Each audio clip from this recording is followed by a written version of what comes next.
The arrest of Charles Manson at the Spahn Ranch was the biggest circus I've ever been involved in my life. We attacked the Spahn Ranch on a day, Saturday morning at dawn, 1 week after the Tate killings. Our department supposedly had no knowledge at the time of the Tate killings and Manson's involvement in the killings. It was in 1971 where he came on the radio, right after he testified in the Manson case. You know, it was the penalty phase of the trial, and this guy, he worked for the Sheriff's Department in the Malibu Division, and he went to testify for the defense. And then he went on the radio to talk about it. Yeah, this was what he said on May Brussels. When I was there, when I was at Malibu, we knew that there were machine guns being fired on the Spahn Ranch. We had citizen complaints about this. We had firemen who were on the fire trails and were stopped by members of Manson's band who were armed with machine guns and told they couldn't go there because, you know, they were using this road or something. And while this was going on, we were forbidden to make arrests. The station had a policy prior to the Spahn Ranch raid, which was for grand theft auto. Our policy was make no arrests, take no police action towards Manson or his followers. If you've looked into anything that had to do with this Manson case over time, you know, when you ran to the Spahn Ranch raid, it seemed kind of fishy, didn't it? Something seemed weird about that. Well, it even seemed weird to the cop that was on the scene. And here's what he had to say about the raid. We had 102 deputies. Now, the entire strike force consisted of all of the SEB, Special Enforcement Bureau deputies from L.A. County, plus most of the men from Malibu. And 2 helicopters and about 35 to 40 radio cars, and I thought we were taking Iwo Jima, to be quite frank. I was waiting to put up a flag. But we got in there and we started kicking doors down. We had a search warrant for grand theft auto. And Manson was arrested and very brutally beaten by the Enforcement Bureau deputies. Really? Yes. That wasn't. He was found hidden under some steps in one of the fake storefronts Uh-huh. at the Spahn Ranch. Yeah, this didn't go in the arrest report, of course. They hurt him. They hurt him. Yeah. Very definitely. They wanted to hurt him because Manson was it was a sexual thing with the deputies at Malibu. Yeah. Manson was a local stud, and he was he was held in contempt by the deputies because Manson had an ever-ending supply of pretty young girls at the Spahn Ranch. And a lot of the deputies were, quite frankly, on it, envious. This scrawny young, ex-con scoring constantly, and they were, going home by themselves. But anyway, I'm digressing. The thing was that Manson was not very well liked because of what he stood for. He was everything that the rank-and-file officer was against. I mean, he didn't stand for motherhood or the sanctity of the church and, Sunday football and contact sports, and, he wasn't a He-Man. But still the orders, they don't arrest him. That must have killed the deputies. They couldn't arrest him, they couldn't... Not until we had this beautiful arrest warrant, the search warrant. Then we could arrest him. Yeah, but subsequently to the arrest, the charges were dropped 72 hours later, which... were the guys on the force mad? Were they suspicious? They weren't suspicious. I don't think they were aware enough to be suspicious. It's just that they started thinking about this, and they said, wow, what a big farce. So much manpower.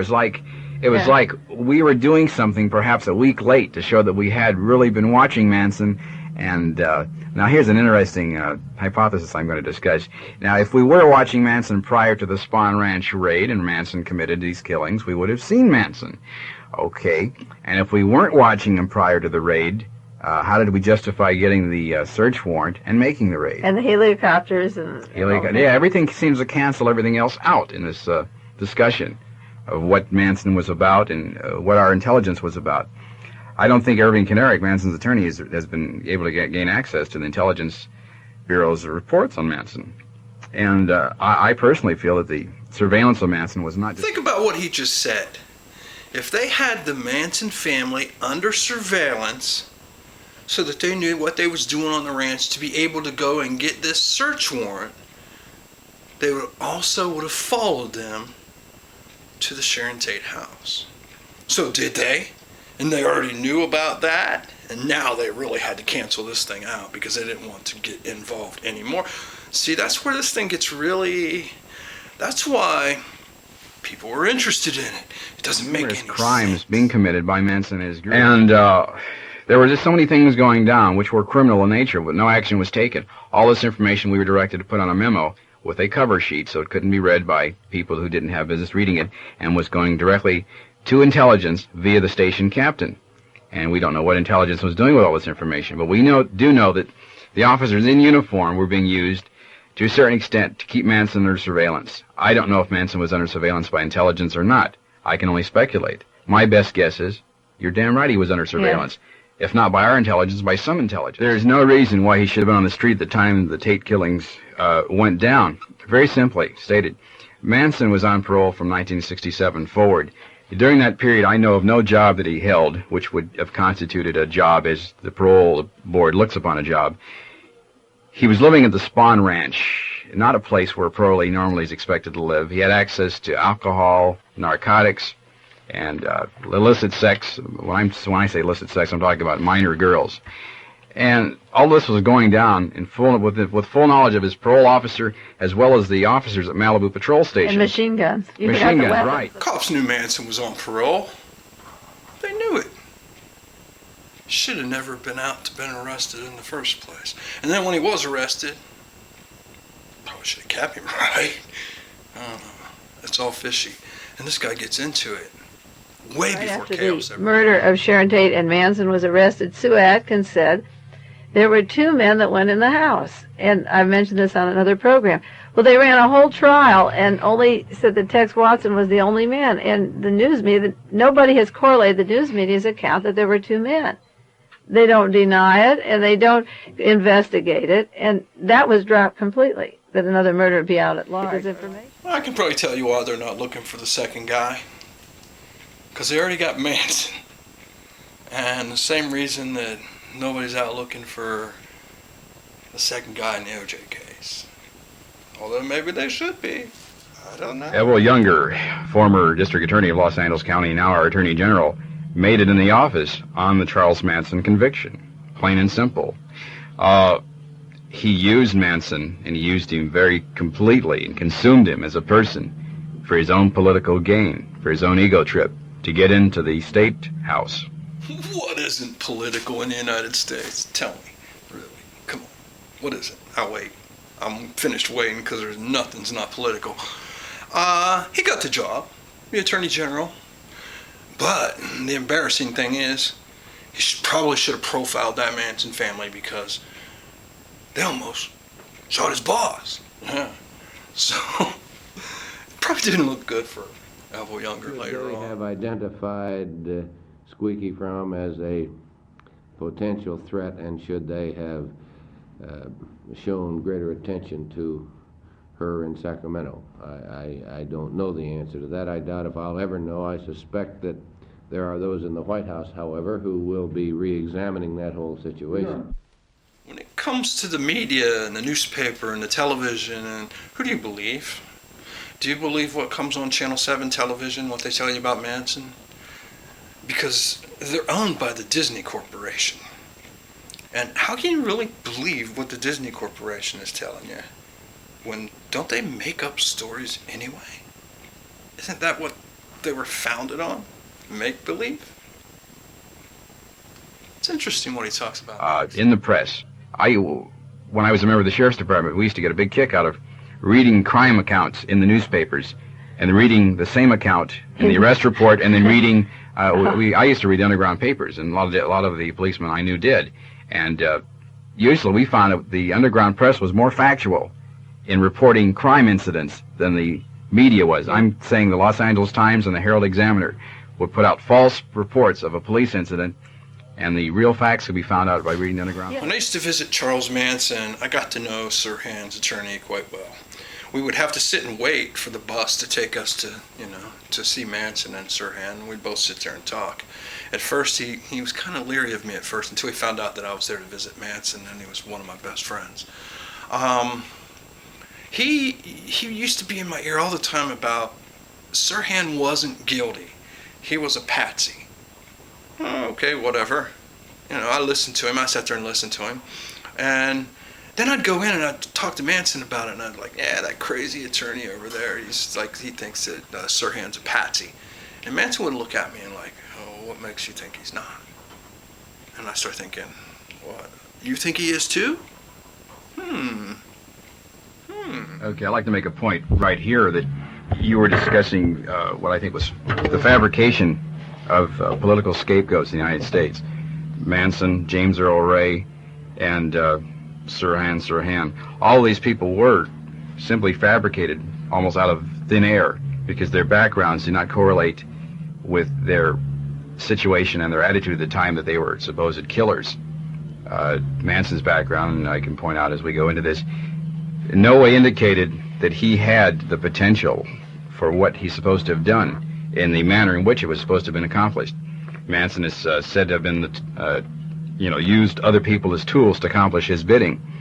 And people that are familiar with Manson and his acts of the Spahn Ranch will tell you that Manson was the type of person who always did things which had to be done himself. He didn't believe in delegating authority. He was a person who went forward and accomplished a specific task himself without depending on other people. This I found out and developed in conversations with his attorney, Irving Kinnerik. I went down to Los Angeles the 4th of this month, which was Thursday a week ago, to testify at the penalty phase of Manson's trial for the defense. Mr. Kinnerik is attempting this time to get the sentence of life imprisonment rather than death, so he won't have 2 death penalties to overturn in the courts. Now he gets into his notes and he starts talking about the crime. And in certain parts of it, it sounds like he's talking about the Manson family, but he's actually talking about the people at the Tate House. The Stephen Parent radio in the middle of the night, let's go sell it to somebody. Do you buy that? I don't think the cops bought it either, because he goes into what his speculation is on why he was there. Got some notes here. I was thinking about the Tate killings. We'll suppose for one moment now that we had a group having a party, and they were wearing, straight clothes, maybe Brooks Pursuit, an evening gown, and they're having daiquiris, and they're all married to somebody in the room, and they're not trying to, put the make on somebody else's wife. They're all doing the straight Middle America scene. They're having a nice cocktail party, and Manson and his group, would burst in and then wipe all these people out. Sure, it would be in the press, but it wouldn't be in the press quite as much as an incident that we do have here, a real-life incident where one non-group was attacked by another non-group. Non-group meaning that they were recognized by society as having no redeeming social value, so as such, I call them non-groups from the society point of view. Now, if that had happened, the thing would have died out very rapidly. The case would have been, fine, gone to court, trial, and everything. But the fact that here were these people leading a hedonistic lifestyle, there was promiscuous sex amongst people who weren't married to one another. There were males and females wearing thin clothes in the same room that weren't fully clothed. Yeah, yes, yeah. Female parts of the anatomy exposed, and there was narcotics there, and it was just terrible. Also, there was a lot of money, and the fact that most of the people involved they were in the Tate home were, they were pseudo-intellectuals. They thought they were in the left movement. They were into political things. They were with Robert Kennedy the night he was killed. They had dinner with him the night he went to the ambassador. Very political. And the Folger girl worked at Watts. She worked against... Right. Here's some facts about the Manson case that many people didn't... you have to read between the lines of the press reports. First of all, Steve Parent, the young man who was visiting Manson, the caretaker at the Tate residence, was a... junior grade burglar and a narcotics dealer. Now, we don't want to get into the libelous area. I hope I'm not getting into the libelous area. The fact is quite plain that the young man was homosexual for all intents and purposes, and he and Steve Parent were conducting a liaison. And of course, this fellow, the caretaker, was brought in for 3 days and was released, and the circumstances of how he didn't hear any sounds and what he was doing on the ground and the Weimaraner dogs and all that has never really been investigated. They just hushed that whole thing up. I don't even think he came into the trial thing at all. It was just set that Manson did it. Last I heard, he had a suit against the city for a false arrest, and he's living with his parents back east someplace. He immediately left the area. Yeah. But it would appear as though there was a very sensitive... We get into a very sensitive area when we start talking about the caretaker's involvement. Whose name I can't even recall his name. His involvement plus his relationship or alleged relationship with the family with Steve Parent. Now, I'm not going to come forward and say that I have facts that Steve Parent was a homosexual and he was a burglar and he dealt in narcotics. But there are certain facts, there are certain conclusions we can draw from the information available to us. And this part he gets into when he goes to testify and all the other cops that realized that he was a cop, because he's a secret witness. They're just bringing him in undercover. And he talks about how stressful it was to him. And I know how stressful it is, man. Court, it can make your heart pound. It can give you anxiety like you've never had before. And it's triple when they add the name Charles Manson to it. If you've been a member, if you've been fortunate enough, that's probably that's the correct way of saying it. If you've been fortunate enough to be a member of a police agency and then are on the outside looking in, you can feel extreme paranoia and know that it's real. When I went down to testify at Manson's trial last week, when I was in court, I experienced some very strange feelings. I was noticing, first of all, there were only 2 deputies, bailiffs in the court after I was searched outside prior to coming in. I was a surprise witness. No one knew who I was.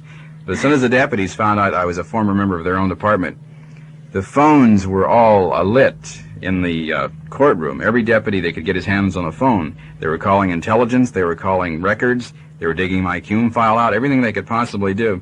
And within the space of 5 minutes, this courtroom, which only had 2 bailiffs, unarmed, was suddenly filled with an excess of 8 to 10 officers, all of the tax squad, SEB, all armed, all with mace, all with their batons. And they sat there, made a game out of, while I was testifying, sitting there, fingering their mace, their guns, and their batons while looking at me. And the entire back row of the courtroom now contained law enforcement officers, either plainclothes intelligence people or members of the tactical unit who sat there listening to my testimony. I feel at the time they were trying to find someone who knew me personally, who could come in and identify me as being a former member of the department and perhaps add something to the prosecution's case. But it was a very interesting feeling. How would they do? Break you down by? They might have. They might have indicated break your credibility or something. My credibility, yes. Yeah. I might point out, those of your listeners who follow the chart, when I left my own department, they circulated memos to the station, first of all, to Malibu and East Los Angeles, where I'd worked, that no one was to discuss my having been there. And furthermore, they intimated that I must have been on heavy drugs, because there's no other way they could account for my suddenly winding up on the left side of the spectrum and having all these revelations about police work and suppression and repression in the United States and in law enforcement, because they felt that when I came on, their screening process was so great that they would have weeded me out had I been of that political persuasion. Why did you leave the sheriff's department?